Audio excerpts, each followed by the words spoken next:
नमस्कार व्यूअर्स, मैं हूं अमीश देवगन। रात के समय 9 बज चुके हैं। आप देख रहे हैं सीएनबीसी आवाज पे टक्कर का थर्सडे एडिशन। और आज टक्कर के थर्सडे एडिशन में बात प्रधानमंत्री नरेंद्र मोदी के इजराइल दौरे के दौरान भारत और इजराइल के बीच एआई साइबर सुरक्षा 16 समझौते पर बात हुई है। इसके अलावा विपक्ष को सिर्फ गाजा क्यों नजर आ रहा है, आज इसके पे भी हम संवाद करेंगे। तो स्वागत है आपका सीएनबीसी आवाज के टक्कर के आज के ब्रॉडकास्ट में।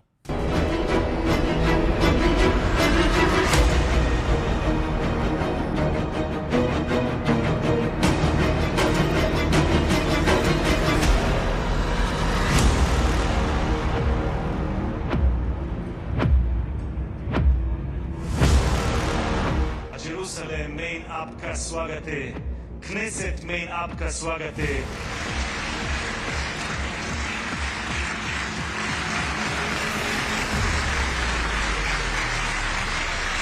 इजराइल के पीएम ने ग्रेट लीडर कहा। इजराइल की संसद ने जोरदार स्वागत किया।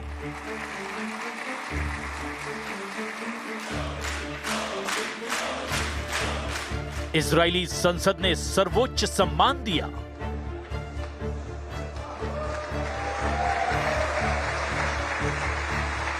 भारत इजराइल के बीच बड़ी बड़ी डील साइन हुई।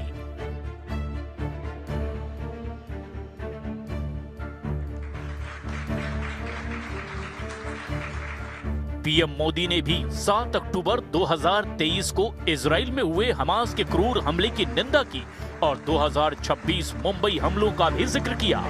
I also carry with me the deepest condolences of the people of India for every life lost and for every family whose world was shattered in the barbaric terrorist attack by Hamas. India stands with Israel firmly with full conviction. We remember the 26/11 Mumbai attacks and the innocent lives lost, including Israeli citizens. लेकिन देश की सियासत का नजारा देखिए। कांग्रेस की बड़ी नेता प्रियंका वाड्रा ने कहा, उम्मीद है प्रधानमंत्री मोदी इजराइल दौरे पर गाजा में हजारों बेगुनाह पुरुषों, महिलाओं और बच्चों के नरसंहार का जिक्र करेंगे और उनके लिए न्याय मांगेंगे। प्रियंका वाड्रा का बयान सामने आते ही तमाम कांग्रेसी नेताओं से लेकर मुस्लिम पर्सनल लॉ बोर्ड और कई मौलाना मैदान में कूद पड़े। आप जाके इसराइल से दोस्ती का पैंगे बढ़ाएं, ये बात किसी भी तरह से मुनासिब नहीं है। प्रियंका गांधी ने जिस तरह गाजा फिलिस्तीन का मुद्दा उठाया है वो बिल्कुल सही और दुरुस्त दिशा में काम है। उन्होंने बिल्कुल हक पसंदी की बात की है। नरेंद्र मोदी जी को इस बात का जवाब देना पड़ेगा कि आप इतिहास के किस तरफ खड़े रहना पसंद करते हैं। सवाल ये है, क्या इन बयानों के पीछे देश में वोट बैंक वाला बड़ा एंगल छिपा है? क्योंकि हमास की क्रूरता के बावजूद विपक्ष का कोई नेता भारत की संसद में जय फिलिस्तीन का नारा लगा रहा था तो कोई फिलिस्तीन का बैग लेकर घूम रहा था। आज इसी पर होगी देश की सबसे बड़ी बहस। और अब वक्त है सुप्रसिद्ध विश्लेषण का। देशहित बनाम देशहित वोटहित के अंतर समझाने वाला विश्लेषण। प्रधानमंत्री नरेंद्र मोदी की सोच, भारत, ग्रीस और इजराइल की त्रिशक्ति वाला प्लान तैयार है। त्रिशक्ति मिशन में रक्षा क्षेत्र में सबसे ज्यादा जोर है।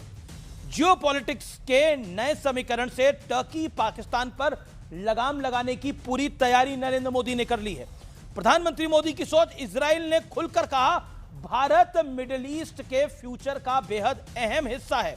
नेतन्याहू ने कई बार भारत को ग्लोबल पावर बताकर संबोधित किया, देश को ग्लोबल पावर बताया। सीधा संदेश, भारत उभरती ताकत नहीं बल्कि दुनिया का निर्णायक खिलाड़ी है इस समय। प्रधानमंत्री की सोच, मेक इन इंडिया के तहत Bharat Israel advance defence air system बनाने का वाले हैं। इसके अलावा हैदराबाद में स्टारलाइनर ड्रोन निर्माण की शुरुआत हो चुकी है। रक्षा क्षेत्र में बड़े सौदे और टेक्नोलॉजी ट्रांसफर से दुनिया में भारत की ताकत और बढ़ेगी और इंपैक्टफुल होगी। यह है मोदी की सोच। अब भारतीय संस्कृति का ग्लोबल सम्मान कैसे है, यह बड़ी इंटरेस्टिंग तस्वीर है। ये देखिए, भगवा पॉकेट हैंकी और भगवा कपड़े नेतन्याहू की पत्नी के। और खुद नेतन्याहू ने मोदी की जैकेट पहनी, यानी मोदी जैकेट पहनी, जो बंडी होती है, हाफ जैकेट होती है, जिसे मोदी जैकेट के रूप में जाना जाता है, वो जैकेट पहनी। आइए बढ़ता हूं मैं आगे। विपक्ष की सोच क्या है? हमास के क्रूर आतंकियों के लिए दिल में दर्द है। गाजा में मौत पर छाती पीटी, हमास की 7 अक्टूबर 2023 वाली क्रूरता पर निसंदेह सन्नाटा सबसे बड़ा सवाल है। अब बड़ा सवाल क्या है आज की चर्चा का? क्या विपक्ष विदेश नीति भी वोट बैंक का खेल खेलना चाहता है? क्या विपक्ष विदेश नीति में भी वोट बैंक का खेल खेलना चाहता है? यह आज का बड़ा प्रश्न है। डॉक्टर अजय आलोक भारतीय जनता पार्टी के प्रवक्ता मेरे साथ इस चर्चा में जुड़ रहे हैं। विवेक श्रीवास्तव मेरे साथ इस चर्चा में जुड़ रहे हैं। कांग्रेस के प्रवक्ता नेता अजय उपाध्याय इस बहस में मेरे साथ जुड़ रहे हैं। रिजवान अहमद मेरे साथ जुड़ रहे हैं। जाने माने राजनीतिक विश्लेषक फराज किदवई साहब हैं, प्रवक्ता हैं समाजवादी पार्टी के, आपका स्वागत है। आदिल हसन प्रवक्ता AIMIM के और बंगाल के प्रभारी भी हैं, उनका भी स्वागत है। आप तमाम लोगों का इस चर्चा के अंदर स्वागत है। लेकिन अजय उपाध्याय, आपका हर चीज पर विरोध है, AI से लेकर मोदी के इजराइल दौरे पर तक, क्यों? 40 सेकंड में आप अपनी बात को रखिए। देखिए, विरोध नहीं है, मुझे लगता है कि ये विरोध की एक अलग तरह की धारणा बनाई जा रही है। AI समिट का हम भारत के लोग सब जानते हैं कि वो होना चाहिए। हमारा विरोध ट्रेड डील पर था और वो दिख रहा है पब्लिक डोमेन में कि प्रधानमंत्री जी कंप्रोमाइज हो गए। यदि कंप्रोमाइज नहीं होते तो अमेरिका का जो सुप्रीम कोर्ट है उस ट्रेड डील को, टैरिफ को कहता है कि खत्म करो, और 126% सौर उत्पादों पर लगा दिया कल ही। आपने मोदी का इजराइल में भाषण सुना? नहीं, सुनिए, नहीं, इजराइल में भाषण सुना? आपने बोला नहीं, आपको मैं 40 सेकंड दे रहा हूं, लेकिन आप कह रहे हैं मोदी कॉम्प्रोमाइज है, मोदी कॉम्प्रोमाइज है। मैं फिर आपको 40 सेकंड दे दूंगा। आपने इजराइल में प्रधानमंत्री मोदी का भाषण सुना, हाँ या ना? फिर मैं आगे बढ़ता हूं। अरे, प्रधानमंत्री जी का भाषण तो हम लोगों ने लगभग 88 देशों में सुन चुके। 88 देशों की यात्रा पिछले 12 साल में कर लिया। अमेरिका में 9 बार का भाषण सुना हम लोगों ने। उसके बाद क्या हाल हुआ अमेरिका में? ऐसे कहता है कि मैं चाहूं तो मोदी जी का गर्दन दबा करके और कैरियर खराब कर सकता हूं। 200% का टैरिफ का हम डर दिखा करके सीज फायर करा दिए। वो लगभग 72 बार बोल चुका। जिस तरह से कहता है लगातार, और ट्रेड डील जिस तरह हुआ, उस पर तो मोदी जी को चुप्पी नहीं साधनी चाहिए थी, कुछ बोलना चाहिए था। तब जानते कि 9 बार की अमेरिकी यात्रा के बाद प्रधानमंत्री हमारे वाकई बोलते हैं। अब क्यों चुप्पी ले लेते हैं मुझे नहीं पता। जरूर इजराइल में वो गए हैं, लेकिन 2-3 प्रश्न हम लोग के बीच से है, और वो जायज प्रश्न है कि जब अभी 88 देशों ने हस्ताक्षर किया। आपको तो गाजा प्रेम मार रहा है, आपको तो गाजा प्रेम मार रहा है। मैंने आपको 2 मिनट दे दिए।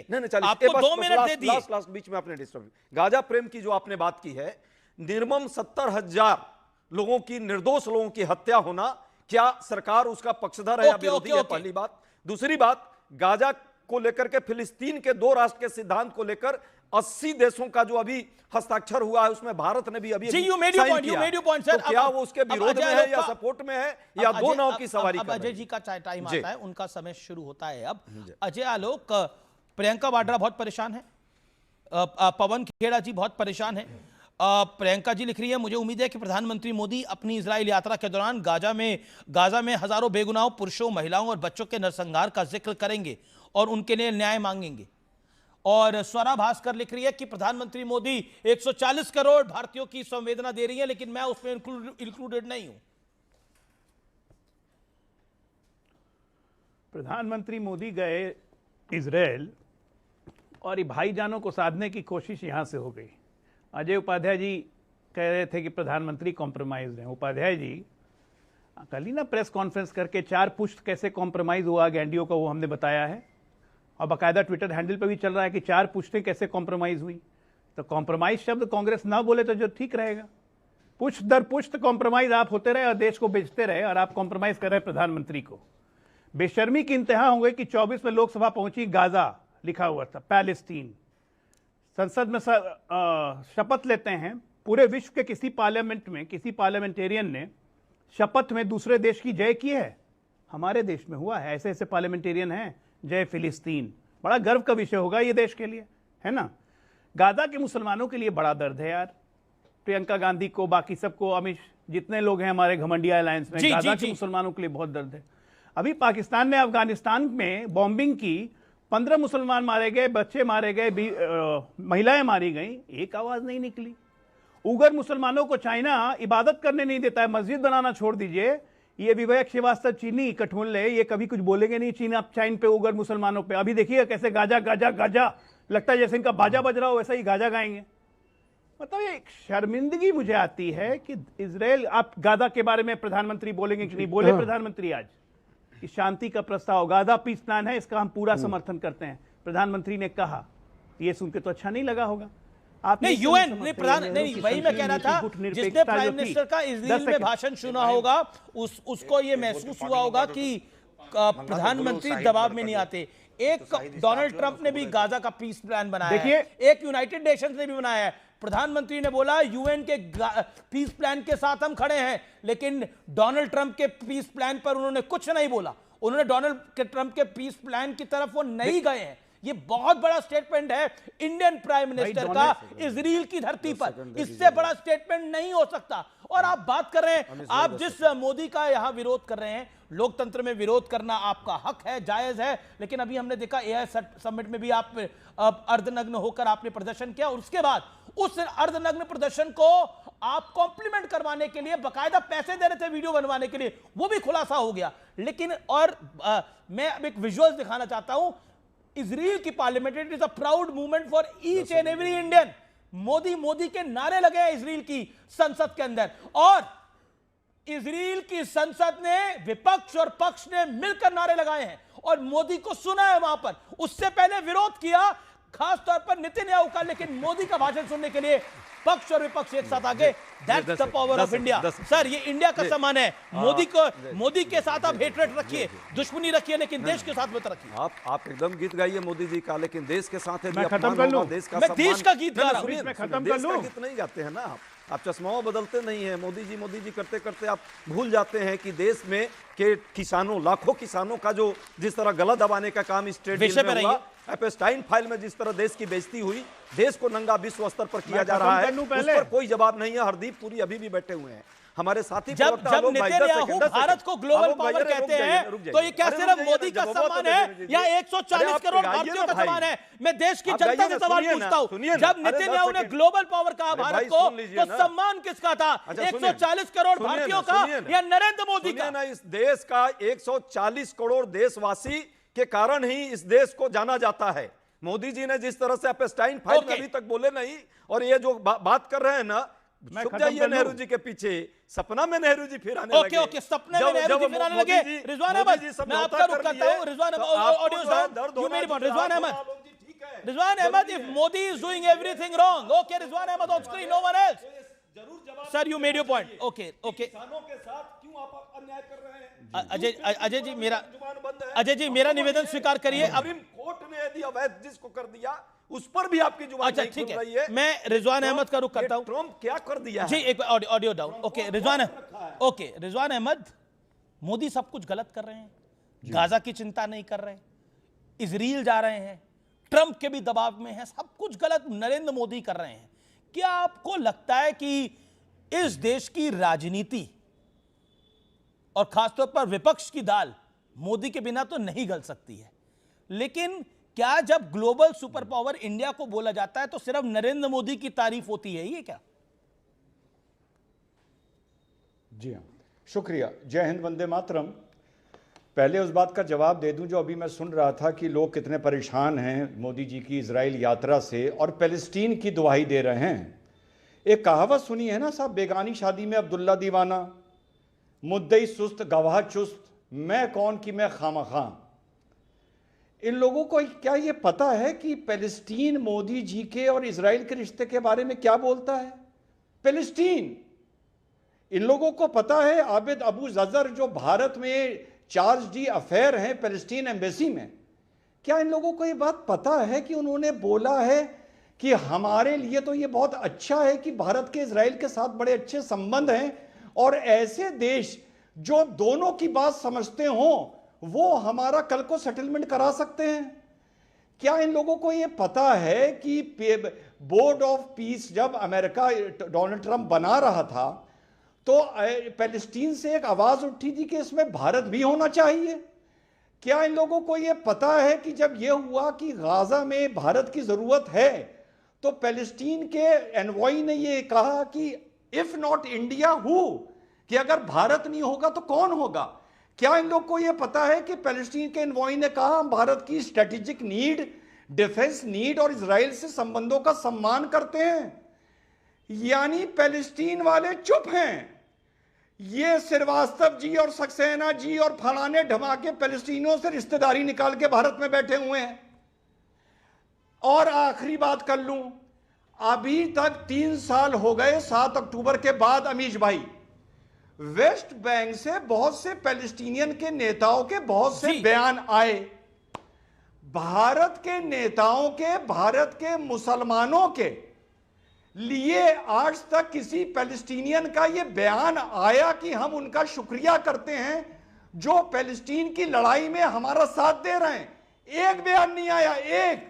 ये खामखा डुगडुगी बजाते रहते हैं पैलेस्टीन की रिश्तेदारी की। अरे तुम्हें पैलेस्टीन पूछ नहीं रहा है यार, तुम्हें सऊदीया पूछ नहीं रहा है, तुम काहे रिश्तेदारी निकाल के बैठे हो उनसे?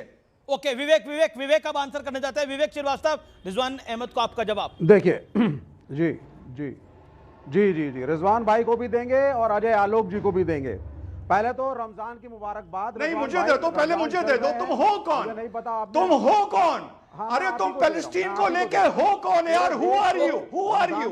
तुम हो कौन? Who are you? वो पहले रमजान की मुबारकबाद दे रहे हैं, एक एक करके। रिजवान अहमद, वो आपके बीच में अरे यार पैलेस्टीन की एम्बेसी भारत में है ना, वो बोलेंगे ना। तुम हो कौन? Who are you? Who the hell are you? जिस आइडियोलॉजी पे सरकार चल रही है वो गलत है, तो क्या मुझे अधिकार है बोलने का रिजवान भाई? नहीं, पहली नहीं अधिकार है, आपको अधिकार है। अगर वो पैलेस्टीन की एम्बेसी बोलेगी ना, अरे भारत में पैलेस्टीन के नुमाइंदे हैं वो बोलेंगे ना। तुम कौन हो बोलने वाले? Who are you? बोलने दीजिए, आप चिल्लम चिल्ली ना करें। अरे हु आर यू ये तो बताओ। नहीं जाती, आप चिल्लम चिल्ली ना करें। हु आर यू ये तो बताओ। Who are you? Who the hell are you? I am a citizen of this nation. I am a citizen of this nation and I have a right to speak. And I have a right to question the Prime Minister when he is wrong. अगर मेरा रिजवान अहमद, रिजवान अहमद, आपको सुना, विवेक ने भी, अजय जी ने भी, provide that courtesy, give him 40 second. Rizwan Ahmed, my humble submission. चुप कराए तो मैं बोलूं। बोलिए विवेक जी, बोलिए आप। Rizwan Ahmed, humble submission. हाँ, तो रमजान की मुबारकबाद, लेकिन प्राइम मिनिस्टर ने देश और विश्व के मुसलमानों को इजराइल जैसे टेरर स्टेट को समर्थन दे करके रमजान को मुबारक कर दिया है। पहले ये हुई पहली बात। दूसरी बात, वहां पे उनके पार्लियामेंट के अंदर जितना मर्जी छुपाए हम, ऑपोजिशन ने वॉकआउट किया, मोदी की विजिट पे किया, और उसके बाद सेटिंग के तहत वहां के रिमेनिंग मेंबर पार्लियामेंट ने ताली बजा के मोदी के नाम के नारे लगाए to cover up, to cover up. ये हुई दूसरी चीज। तीसरी चीज, एक second, Rizwan one second, Rizwan Ahmed one second, give me Rizwan Ahmed one second. बिल्कुल, आप उनको कॉल आउट कर सकते हो। उन्होंने एक गलत बात बोली, आप बाद में कॉल आउट करिएगा, मैं आपको पूरा मौका दूंगा। लेकिन Vivek, humble submission to you as well, you are a respected panelist. तमाम लोग मेरे रिस्पेक्टेड पैनलिस्ट हैं। मेरा हम्बल सबमिशन है, प्राइम मिनिस्टर का विरोध नहीं हुआ है। यहाँ आप गलत हैं, यहाँ आप गलत हैं। प्रधानमंत्री नहीं, प्रधानमंत्री को वहां के पक्ष और विपक्ष दोनों ने सुना है। You are wrong, you are completely wrong. मैं आपको फैक्ट चेक कर रहा हूं राइट अवे। वॉकआउट हुआ था कि नहीं? वॉकआउट नहीं, वॉकआउट हुआ था। वॉकआउट प्रधानमंत्री की स्पीच से पहले हुआ। प्रधानमंत्री जब बोल रहे थे तो वापस आ गए। नेतन्याहू के लिए वॉकआउट हुआ, नरेंद्र मोदी के लिए वॉकआउट नहीं हुआ। सुनिए सर, सुन लीजिए सर, सुनिए। नेतन्याहू जब भारत आए थे, हमने घेराव करने की कोशिश की थी और प्ले कार्ड थे नेतन्याहू गो बैक। आज हमारा विरोध है उनके इजराइल जाने पे प्राइम मिनिस्टर के, मोदी कम बैक। ये हुई पहली चीज। दूसरी चीज, रिजवान भाई ने पूछा कि पैलेस्टीन का, आई एम कमिंग, पैलेस्टीन के साथ हमें फायदा क्या है 71 के युद्ध के बाद? मैं पहले ही बता चुका हूं।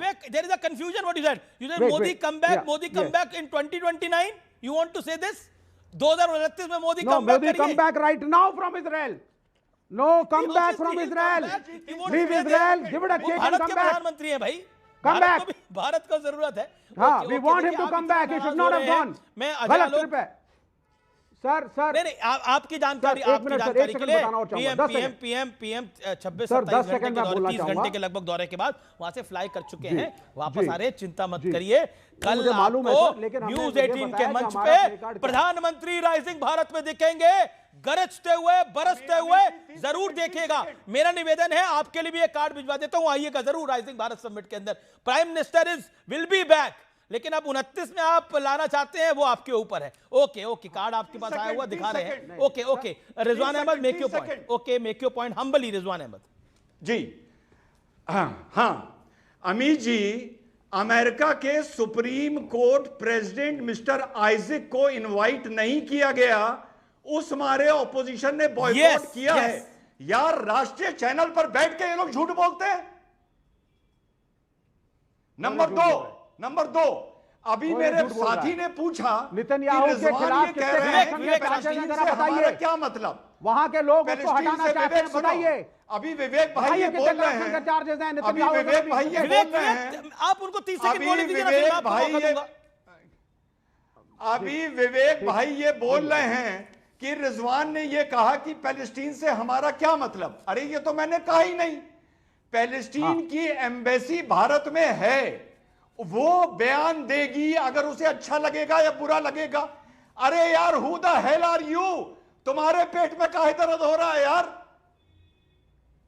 हाँ, अब मैं बता देता हूं पेट का दर्द क्यों हो रहा है, इसका जवाब 30 सेकंड के अंदर Vivek, then I will go to Faraz Kidwai and Adil Hasan. Okay, every prime minister, Rizwan भाई, इजराइल की इतनी मुखालफत इस मुल्क ने करी है। 1948 में नेहरू ने बोला नहीं बनने दूंगा फुल फ्लेजेड एम्बेसी, और ये तो 1990 के दशक में नरसिम्हा राव ने बनवाई। और सुन लिए जा करके माननीय Atal Bihari Vajpayee, former prime minister of India का भाषण यूट्यूब पे है, किस तरीके से पैलेस्टीन को समर्थन दिया और इजराइल के खिलाफ गर्जे हैं वो। और ये नए मोदी साहब सारी की सारी हमारे भारत देश की संस्कृति थी। विद ऑल ड्यू रिस्पेक्ट, एक सेकंड, इस सवाल का जवाब मुझे लगता है कि अच्छा आप दे सकते हैं, जरूर दीजिएगा। इजराइल को मान्यता किसने दी थी? मान्यता किस प्रधानमंत्री के काल में मिली थी, कालखंड में मिली थी इजराइल को? सही जवाब दीजिएगा, इधर उधर मत भागिएगा, सिर्फ इतना ही जवाब। किस कालखंड में किस प्रधानमंत्री ने दी थी, कौन सी पार्टी का? प्लीज मुझे बोलने दिया। बोलिए। मैं दो चीजें बोलूंगा ना, दो नहीं, एक चीज बोलिए। किस कालखंड में किस प्रधानमंत्री ने दी थी? आई विल से, या एआई से पूछूं?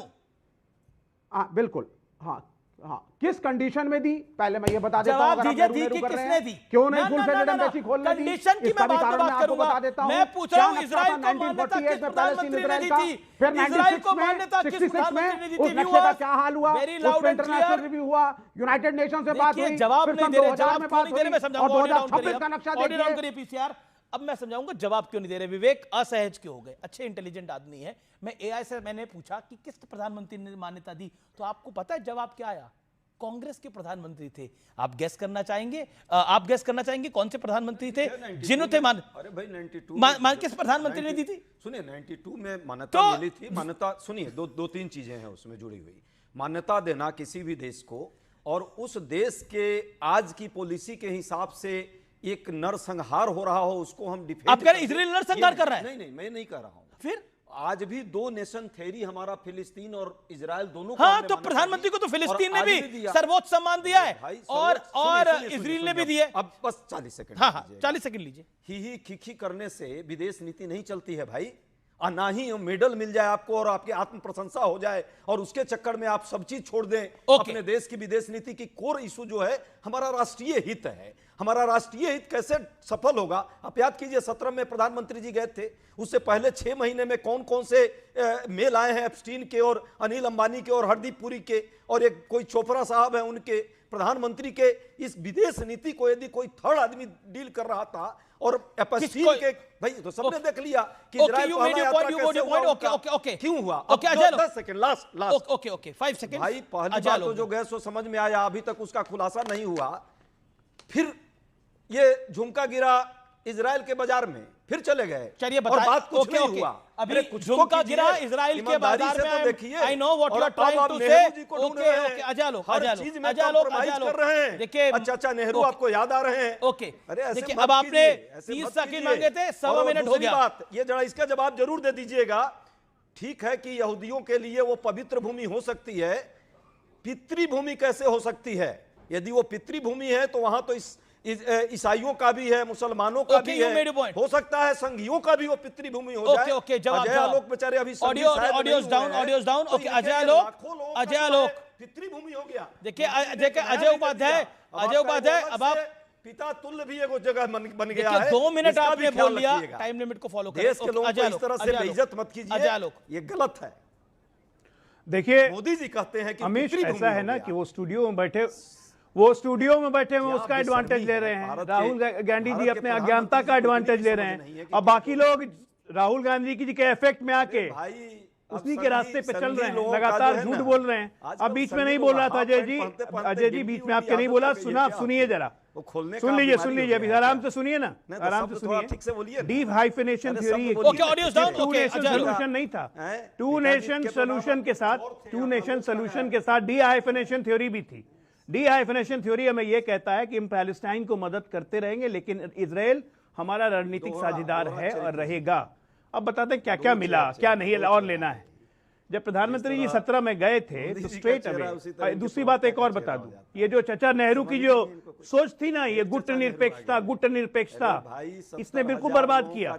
आज हम गुट निरपेक्ष नहीं है, आज हम विश्व मित्र हैं, विश्व मित्र, जिसमें अमेरिका से भी दोस्ती है, रशिया से भी दोस्ती है, पैलेस्टीन से भी दोस्ती है, सर्वोच्च सम्मान वो भी देता है, इजराइल से भी दोस्ती है, वो भी सर्वोच्च सम्मान देता है। इसलिए विदेश नीति क्या है आपको सिखाने की जरूरत नहीं है। विदेश नीति का तो बेड़ा गर्क कर दिया, बोला ना कॉम्प्रोमाइज, पुश दर पुश कॉम्प्रोमाइज रहे आप लोग। अब लेके आए थे हम ड्रिफ्ट इरिगेशन लेके आए थे, जो कि हमारे किसानों की पैदावार बढ़ गई। अजय लोग नहीं बोले थे। ये देखिए, ये लगातार बीच में बोल रहे हैं जानबूझ के। नहीं जानबूझ के नहीं बोल रहा हूँ। देखिए आप अनफेयर कर रहे हैं क्या, हर गलत मंच पे चढ़ जाते हो, कपड़े फाड़ लेते हो। बोल लीजिए फिर से कपड़े फाड़ने लगे क्या यहाँ पे? देखिए आप गलत कर रहे हैं, आप यहाँ भी कपड़े फाड़ लीजिए, वही बचा हुआ है, वही भी बचा हुआ, कपड़े उतार दीजिए यहाँ भी, कीजिए ना भाई, कपड़े उतार लीजिए। सिग्नेचर अरे मजा आएगा, थोड़ा और लोग देख लेंगे, रील बन जाएगी, रील कर्ता में हुआ है, अरे रील बन जाएगी, कपड़े उतार लीजिए यहीं पे। नहीं बनती है। आज एक और चीज हुई अभी, आपके दर्शकों को जानना जरूरी है, बन रहा है। इनके जो बब्बर शेर थे, जो पूरे देश भर से जो ढूंढ के लाए थे, 3 बब्बर शेर जाके छुपे उत्तर प्रदेश के, और तेलंगाना के बब्बर शेर जाके हिमाचल में छुपे हुए। दिल्ली पुलिस पकड़ के लाई, वहाँ हिमाचल की पुलिस ने मुकदमा कर रहे हैं। जी मैं बब्बर शेर पे भी आऊंगा, वो हिमाचल की पुलिस पे भी आऊंगा, हर विषय पर आऊंगा। लेकिन मैं आदिल हसन काफी देर से वेट कर रहे हैं, फराज किदवई साहब काफी देर से वेट कर रहे हैं। आदिल हसन, पॉइंट यह है कि प्रधानमंत्री नरेंद्र मोदी 140 करोड़ भारतीयों का एक मैसेज लेके इजराइल गए, लेकिन तकलीफ क्यों हो रही है, परेशानी क्यों हो रही है? तकलीफ इसलिए हो रही है कि 72,882 लोग शहीद हुए, फिलिस्तीन के प्रधानमंत्री ने नहीं बोला। 1,71,000 लोग इंजर्ड हुए, प्रधानमंत्री ने उन पर नहीं बोला। 618 लोग 10 अक्टूबर सीज फायर के बाद शहीद हुए, उस पर प्रधानमंत्री ने नहीं बोला। 1663 लोग इंजर्ड हुए, प्रधानमंत्री ने उस पर नहीं बोला। अटल बिहारी वाजपेयी ने जो स्टैंड लिया था, जो भाजपा के जननी हैं, जो सब कुछ हैं, प्रधानमंत्री उससे अलग हो जाते हैं। तो ये सोचना चाहिए कि देश का भारत मानवता की भूमि है, महात्मा गांधी की भूमि है, लॉर्ड महावीरा की भूमि है, शहाबुद्दीन जगजौत रहमतुल्लाह अलैह की भूमि है, लॉर्ड गौतम बुद्ध की सरजमी है, गुरु नानक की सरजमी है। भारत तो पूरे विश्व में इंसानियत का संदेश देता है, भारत तो मानवता का संदेश देता है। प्रधानमंत्री को इतना तो एक आदमी पर अगर आदिल हसन, आपको लग रहा है आदिल हसन पूरी आदिल हसन आपको लगता है अगर प्रधानमंत्री मानवता का संदेश नहीं दे रहे होते तो पैलेस्टाइन भी प्रधानमंत्री को सर्वोच्च सम्मान दे चुका है और इजराइल की पार्लियामेंट भी दे चुकी है। अगर नहीं कर रहे होते तो पैलेस्टाइन क्यों देता सर्वोच्च सम्मान? वो क्यों कहता कि गाजा पीस कमेटी में इंडिया का होना जरूरी है? They trust Modi, you don't trust Modi but Palestine trust Modi. You don't trust Modi but Palestine trust. At least allow to speak. हाँ अलाउ, सुनिए, ये भारत को मिला है। महात्मा गांधी ने फिलिस्तीन के बारे में क्या कहा, पंडित नेहरू ने क्या कहा, इंदिरा जी ने क्या कहा, खुद अटल बिहारी वाजपेयी, जिनके जो भारतीय जनता पार्टी के सब कुछ हैं, जिन्होंने पूरे विश्व में डंका बजाया, भारतीय जनता पार्टी की जननी है, उन्होंने क्या क्या, प्रधानमंत्री को उनसे सीखना चाहिए। और मैं सलाम करता हूं फिलिस्तीन के उन बच्चों को। सबसे बड़ी बात सुन लीजिए, अमित साहब आज बोल रहा हूं, 72,000 से ज्यादा लोग शहीद हुए, पूरे दुनिया में सुसाइड होता है, लोग डिप्रेशन में सुसाइड करते हैं, लेकिन वाहिद दुनिया का मुल्क फिलिस्तीन है जो आज तक किसी ने सुसाइड नहीं किया। 72,000 लोग की जान चली गई, 1,71,000 आदमी इंजर्ड हुए, लेकिन एक भी सुसाइड का केस नहीं है। उसके हिम्मत को, उसके जुझारूपन को सलाम कीजिए। वहीं जाके दीजिए ना, ये सलाम वगैरह वहां जाके दीजिए तो बेहतर लगेगा। लेकिन उसका हिम्मत देखिए कि उसने कितना हिम्मत से काम किया। एक सुसाइड नहीं, पूरी दुनिया को सीखना चाहिए उसका ईमानी जज्बा, उसका कमिटमेंट जिंदगी जीने का। और प्रधानमंत्री को अटल बिहारी वाजपेयी से सीखना चाहिए। Amit ji, board of peace जो डोनाल्ड ट्रंप ने बनाया, उसमें बड़ी बढ़िया बात बता रहा हूं, उसमें कम से कम 25 मुस्लिम मुल्कों ने हिस्सेदारी करी और साइन किया।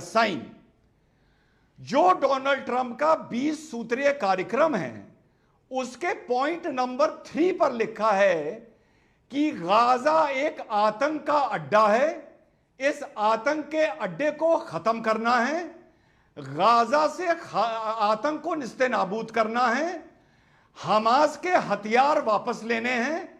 यह उस डॉक्यूमेंट पर लिखा है जहां पर 20 मुस्लिम मुल्कों ने साइन किया और पाकिस्तान ने भी साइन किया है। अब कलकत्ता में बैठ के रज़ाकरों के पेट में दर्द हो रहा है तो मैं क्या करूं? ठीक है। विवेक श्रीवास्तव के पेट में दर्द हो रहा है तो मैं क्या करूं?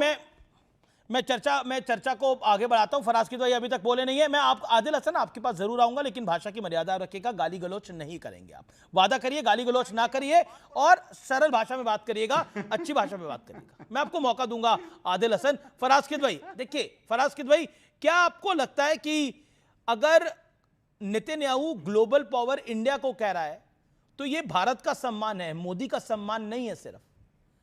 कब आप लोग समझेंगे कि लड़ाई आपकी बीजेपी और मोदी से है, देश से नहीं है? चलिए अमीश जी, कम से कम आज आपने ये कबूल तो किया कि देश जो है वो मोदी जी से कहीं बड़ा है। देखिए यहां पर बात हुई अमीश जी, बेगानी शादी में अब्दुल्ला दीवाना, डुगडुगी बजा रहे हो, तुम्हारी उनसे क्या रिश्तेदारी है? देखिए बेगानी शादी में एक अब्दुल्ला और दीवाना हुआ था, सुनिए। जमीन पर इजराइल कब्जा करके बैठा है, वो जमीन उसको खाली करना होगी। तो फिलिस्तीनी है। समझ नहीं आ रहा आप क्या बोल रहे हैं, इसलिए थोड़ा क्लैरिटी के साथ अपनी बात को रखिए। तो सोवियत रूस ने, अमेरिका ने भी स्वीकार किया है, हम भी स्वीकार कर चुके हैं। एक गलतफहमी पैदा की जा रही है, ये कहा जा रहा है जनता पार्टी की सरकार बन गई। ये बेगानी शादी में अटल बिहारी वाजपेयी जी दीवाने थे, जिन्होंने 1977 में दिल्ली के रामलीला मैदान से एक हुंकार भरी थी और उन्होंने कहा था कि अरबों की जिस जमीन पर इजराइल कब्जा करके बैठा हुआ है वो जमीन उसको खाली करनी पड़ेगी। आक्रमणकारी आक्रमण के फलों का उपभोग करें, ये हमको अपने संबंध में कतई स्वीकार्य नहीं है। जो नियम हम पर लागू होते हैं वो उन पर भी लागू होंगे। अटल बिहारी वाजपेयी जी आगे कहते हैं कि अरबों की जमीन खाली ही करनी पड़ेगी, जो फिलिस्तीन है वो फिलिस्तीनी है और उनके अधिकारों की प्रस्थापना होनी चाहिए। तो क्या अटल बिहारी वाजपेयी जी भी बेगानी शादी में अब्दुल्ला दीवाने थे? मैं देखिए आमतौर पर AIMIM से हमारे इख्तिलाफात रहते हैं, लेकिन आज आदिल भाई ने जितनी बातें कही उन सब के साथ खड़े होकर के हम उसको आगे बढ़ाते हैं। अब उन्होंने कोई गाली दे दी, वो मैं नहीं सुन नहीं पाया। उन्होंने क्या कह दिया था मैं नहीं सुन पाया था। अमीश जी, आदिल भाई ने क्या कह दिया था, किसको कह दिया था, मैं सुन नहीं पाया था। आप दोबारा सुनना चाह रहे हैं? आपको लगता है कि ये सब करने से आपको बहुत इंपॉर्टेंस मिलेगी? आप चाहते हैं कि लाइव टेलीविजन पे गाली दी जाए? कपड़े तो उतर ही चुके हैं AI में, आप चाहते हैं गाली भी दी जाए, यही स्तर आप करना चाहते हैं? नहीं। आपके सोशल मीडिया हैंडल यही सब कुछ करते हैं, यही गंदमला मचाते हैं वो आपके सोशल मीडिया। अरे सर सुनिए, पब्लिक भी देखती है, जनता वोट के सहारे जवाब देती है अपना। ओके रिजवान अहमद कुछ कहना चाह रहे हैं। रिजवान अहमद, एक सेकंड, अजय लोग मैं माफी चाहता हूं, रिजवान अहमद 30 सेकंड कुछ कहना चाहते हैं क्योंकि कमेंट करा गया। रिजवान अहमद, फराज किदवई को आपका कमेंट 30 सेकंड बोल दो, अगर मैं तो वरना उठूं। रिजवान अहमद, लगता है आवाज नहीं जा पा। लगता है आवाज उन तक नहीं जा रही। अजय आलोक जवाब। अजय आलोक, अटल बिहारी वाजपेयी की बात हुई, बहुत समझदारी से फराज भाई 1977 का वीडियो दिखा रहे हैं, जरा 2000 उसके बाद का वीडियो क्यों नहीं दिखाते हैं? जब 98, 99 से लेकर 2004 तक जब अटल बिहारी वाजपेयी डीहाइफिनेशन थ्योरी लेके आए थे, अटल जी ने संसद में कहा था और खुले शब्दों में इजराइल को धन्यवाद दिया था जब कारगिल वॉर में खुले तौर से इजराइल ने हमारी सहायता की थी, तब अटल जी ने जो धन्यवाद दिया था इजराइल को संसद में, वो भाषण क्यों नहीं सुनाते हो? डीहाइफिनेशन थ्योरी क्यों नहीं सुनाते हैं? गाजा के लिए इतना दर्द छलकता है। अभी मैंने अफगानिस्तान के मुसलमानों का जिक्र किया, उस पर एक शब्द नहीं बोला। उइगर मुसलमान चीन के बारे में बोला कि मस्जिद बनाना भूल जाइए, इबादत करने की इजाजत नहीं है, उस पर आप लोग नहीं बोलते हैं। चलिए एक और छोटा सा बात बोल दीजिए, अरब से अगर प्यार है तो। इराक ईरान में 10 साल लड़ाई चली, 10 लाख से ऊपर लोग मारे गए, कौन सही था? इराक की ईरान, शिया सुन्नी लड़ रहे थे, कौन सही था? इराक सही था या ईरान सही था? ओके, फराज़ भाई जवाब। अरे बोलिए ना कि यहाँ के मुसलमानों के लिए, यहाँ के मुसलमानों के लिए, भाईजानों के लिए आपको चाहिए दर्द। 40 सेकंड फॉर यू। नहीं देखिए, हैंग ऑन।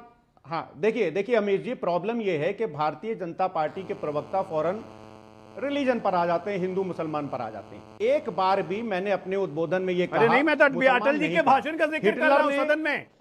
अरे सर सुनिए, सर सुनिए, अजय भाई मैं आपके बीच में नहीं बोला। देखिए, हिटलर ने जब गैस चैम्बर्स में डाल करके लोगों की हत्या की, जो जेनोसाइड किया, उसका भी हम विरोध करते हैं, वहां भी हम धर्म नहीं देखते हैं। हमारे अपने देश में मणिपुर में भारतीय जनता पार्टी के शासन में जो हुआ, हम उसका भी विरोध करते हैं, उसका भी खंडन करते हैं। और लेकिन एक बात सुनिए, ये लोग बार बार क्या बोलते हैं, गाजा का बाजा, गाजा का बाजा। अरे साहब, 2-2 साल के बच्चे मारे जा रहे हैं। आप तो डॉक्टर हैं, जरा सी भी संवेदना नहीं है अजय भाई आपको, कि जहां पर 1-1 साल 6-6 महीने आपको हमास ने जो आतंकवादी घटना की थी, उसको 2200 लोगों को मार दिया था, नए विवाहित जोड़ों को मार दिया, बच्चों को मारा, बर्थडे पार्टी वाले बच्चों को परेशान हो रहे हैं। आप जेनोसाइड, शिकायत की, जो लोग जेनोसाइड कर रहे हैं उनके साथ खड़े हुए हैं। ये भारतीय जनता पार्टी की नहीं करेंगे, ये आपकी आइडियोलॉजी है, ये आरएसएस की आइडियोलॉजी है कि हमेशा आप जेनोसाइड के साथ खड़े हुए हैं। गाजा की चिंता होगी, मणिपुर में हमारी बहनों को हिजबुल्लाह का कमांडर मर जाएगा तो 50,000 का जुलूस निकालेंगे। शांति से चिल्लाने लगे ना, सच्चाई सुनाया तो चिल्लाने लगे ना। फराज की दवाई जब सच्चाई बताया तो चिल्लाने लगे ना।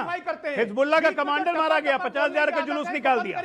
याकूब मेनन के लिए खड़े हो जाएंगे, आतंकवादी छोड़ देंगे अपनी सरकार में, ये बताएंगे हमें मुसलमानों का दर्द। आतंकवादी छोड़ देंगे ये लोग, हिजबुल्लाह के कमांडर के लिए जुलूस, हर चीज में हिंदू मुसलमान, हमास के लिए दर्द, हमास के लिए दर्द, के लिए नहीं। आदिल हसन, आपका वक्त है, बोलिए, make your point. Adil Hasan.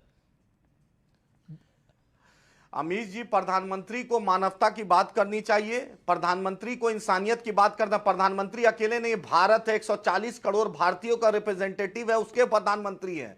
वो सिर्फ प्रधानमंत्री एक पार्टी के नहीं है, देश के हैं। 72,000 लोग की जाने गई हैं, उन मासूम बच्चे 30,000 से ऊपर मरे हैं, शहीद हुए हैं। उनके लिए इंसानियत का, जिसका भी दिल धड़कता है, जिसके भी दिल में इंसानियत है, मानवता है, महात्मा गांधी से लेकर अटल, पंडित नेहरू से लेकर अटल बिहारी वाजपेयी से लेकर डॉक्टर मनमोहन सिंह साहब से लेकर हर लोगों ने फिलिस्तीन के साथ, इंसानियत के साथ खड़ा रहा है।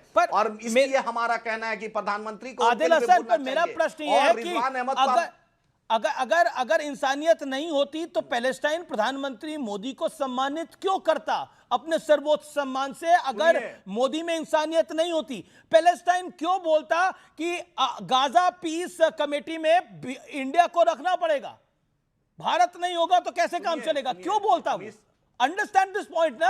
अमित साहब, आप अपने वोट बैंक के लिए पूरा खेल खेल रहे हैं। कांग्रेस को अपना वोट बैंक चाहिए, सबको मुसलमान वोट चाहिए। टक्कर के ब्रॉडकास्ट में रुकेंगे एक अंतराल के लिए, अंतराल के उस पार एक बड़ी खबर सीएनबीसी आवाज पर।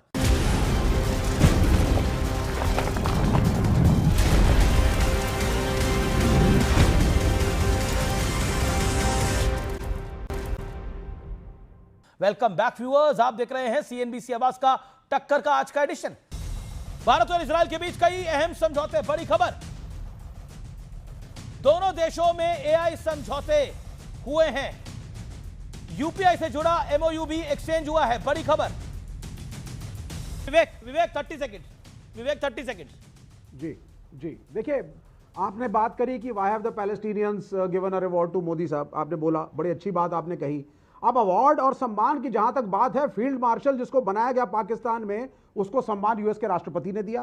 पाकिस्तान ने ट्रंप को सम्मान दिया, बोला we are sending your name for nomination for Nobel peace prize. उसके बाद फिर सम्मान दिया यूनाइटेड नेशंस ने, बोला साहब हम पाकिस्तान को हेड बनाएंगे एंटी टेररिस्ट फ्रंट का। तो आज की दुनिया में कौन किसको सम्मान दे रहा है, क्यों दे रहा है, क्या इकोनॉमिक्स है, ये पूरी दुनिया जानती है। प्रॉब्लम ये है और विपक्ष का ये कहना है कि हमारे प्राइम मिनिस्टर ने जिस रीढ़ की हड्डी को स्ट्रांग करके जवाब ट्रंप को देना चाहिए था वो तीनों बार नहीं दिया। जब उन्होंने कहा हम नई डील कर रहे हैं, मोदी मान चुके हैं 18% टैरिफ होगा और रूस से ऑयल भारत नहीं खरीदेगा। माय प्राइम अच्छा मिनिस्टर ठीक है आपने अपनी बात को रख लिया। ओके ओके एक बड़ी खबर भी आ रही है। Okay okay Rizwan Ahmed 30 second ji. हाँ देखिए, थैंक यू सो मच। लेकिन अमीश भाई थैंक यू सो मच। ये जो MIM के प्रवक्ता हैं इनको हर बार बुलाया करो, मजा आ गया आज साथ। नहीं देखिए अब उनके स्तर पे नहीं जाना चाहिए, आप अपनी बात को रखिए। अरे मैं कह रहा हूं मुझे मजा आ गया है। सुनिए अमीश भाई, अभी अटल बिहारी जी को सुनवाया गया, कहा गया कि अटल बिहारी जी बेगाने थे, बेगानी शादी में अब्दुल्ला दीवाने थे। अटल बिहारी जी ने कहा कि अरबों की जमीन, पैलेस्टीनियों की जमीन लौटानी पड़ेगी। क्या मोदी जी ने अपने भाषण में यह कहा कि मैं 2 नेशन थ्योरी पर विश्वास नहीं रखता हूं? यह फराद किदवाई ने कहां सुनी यह बात? भाई मैंने तो नहीं सुनी। इन लोगों को जियोपॉलिटिक्स के नाम पर सिर्फ गली की, कूचे की, राज की छोटी मोटी राजनीति करनी आती है बस। अजय लोग 10 सेकंड। अब big news is coming. Okay Ajay लोग। अमित, मैं कुछ नहीं कहना चाहता हूं, मैं बस ये कहना चाहता हूं कि हमने एक और चीज रिक्वेस्ट की है इजराइल से। ड्रिप इरिगेशन ले चुके थे, अब ब्रेन ड्रिप इरिगेशन भी ले रहे हैं। थोड़ा दिमाग की खेती जरूरी है, बहुत गायब हो गया दिमाग, तब से मैं देख ही रहा हूं। इसलिए लोगों के दिमाग की खेती के लिए ब्रेन ड्रिप इरिगेशन भी लेंगे, जरूरी है। पूरा खाली होते जा रहा है भाई। ओके मुझे लगता है भाषा की मर्यादा सबको बनाए रखनी चाहिए थी। आज कुछ ज्यादा ही स्तर गिरता जा रहा है और ये एक प्रक्रिया हो गई है, परंपरा हो गई है। मुझे लगता है इसको ध्यान रखना चाहिए। और ड्रिप इरिगेशन की बात हमारे भाई साहब ने की है, वाकई दिमागी हालत तो बहुतों की बहुत खराब है। आपके नेता को सबसे पहले चाहिए भाई, आपको भी अपनी भाषा थोड़ा सुधार लेंगे तो बड़ा अच्छा लगेगा। मैं व्यक्तिगत सलाह तो दे नहीं सकता, भाषा बहुत अच्छी है, पर आपके नेता को बोले तो अच्छा लगेगा। आप जो भाषा के साथ जो उपनाम जोड़ते हैं अच्छा नहीं लगता है। और देश के लोगों को इस बात की भी परवाह है। भाजपा का वाजपेयी जी की भाषा ही हम लोग सीख लेते। हम तो चलिए आप नेहरू जी की नहीं सीख पाएंगे, गांधी जी का नहीं सीख पाएंगे, कम से कम वाजपेयी जी की तो भाषा अच्छी थी। उसी भाषा का प्रयोग हम सब लोग करें। और भाषा की मर्यादा के साथ जो विदेश नीति की जो स्वतंत्रता और स्वायत्तता है, रणनीतिक स्वायत्तता, प्रश्न वो है, उसका विमर्श जो है इस देश में चलना चाहिए। खबर आ रही है, उस पर कहीं ना कहीं बड़ी खबर आ रही है। यूथ कांग्रेस के AI समिट में प्रदर्शन का मामला, कई इन्फ्लुएंसर्स को कांग्रेस पर आरोप, AI समिट को बदनाम करने के लिए पैसे देने का आरोप। कांग्रेस ने सभी आरोपों से इंकार किया है हालांकि, लेकिन कई वीडियो सामने आए हैं, दर्जनों वीडियो सामने आ गए हैं जिसमें कई यूट्यूब इन्फ्लुएंसर्स, इंस्टाग्राम इन्फ्लुएंसर्स ये आरोप लगा रहे हैं कि उनको पैसे ऑफर हुए AI समिट को बदनाम करने के लिए। ये AI समिट भारत का समिट था, इसमें कांग्रेस ने अर्धनग्न प्रदर्शन किया था और बदनाम करने की कोशिश। जवाब क्या है इसका? अमीश भाई 10 सेकंड। अमीश भाई, मैं आपसे ये दावे के साथ और चुनौती के साथ कहता हूं, कल कोई मुद्दे पर, पैलेस्टाइन पर एक बड़ा डिबेट करा लीजिए, आप पर आरोप लगने लगेगा। क्योंकि आजकल आप सरकार का थोड़ा समर्थन करते हैं, इसलिए आप पर आरोप नहीं। पर ये तो अब कई इन्फ्लुएंसर्स आरोप लगा रहे हैं खुलेआम। 40,000, 25,000, 1 लाख रुपए तक ऑफर हुए हैं। लोकतांत्रिक विरोध करने का, ठीक है, मुद्दे पर वापस लौट के आते हैं। किसी को अधिकार नहीं है, लोकतंत्र है भाई। मेरी पर्सनल कमेंट तानाशाही का देश चल रहा है क्या? कई सारे तानाशाही है। आप जाकर बिल्कुल तानाशाही नहीं है, लेकिन ये भी नहीं है कि देश को बदनाम करने की साजिश होगी। उस पर कोई दिक्कत नहीं है। देश का मान सम्मान आप बेचाइए अमेरिका के ट्रंप के साथ, चुप्पी साधे रहिए।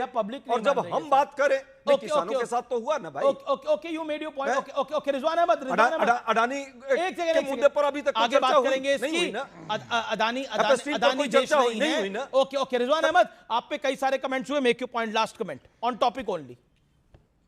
नहीं, मुझे कोई कमेंट नहीं करना, बस इतना बता दूं, किसी ने अगर गन शहीदा का नाम लिया कि रिजवान को बहुत मारा गया था, तो समाजवादी पार्टी की विधायिका गीता सिंह ने कब्रिस्तान की जमीन पर कब्जा किया था, उसके खिलाफ मैं लड़ा था, मुझे पुलिस ने मारा था।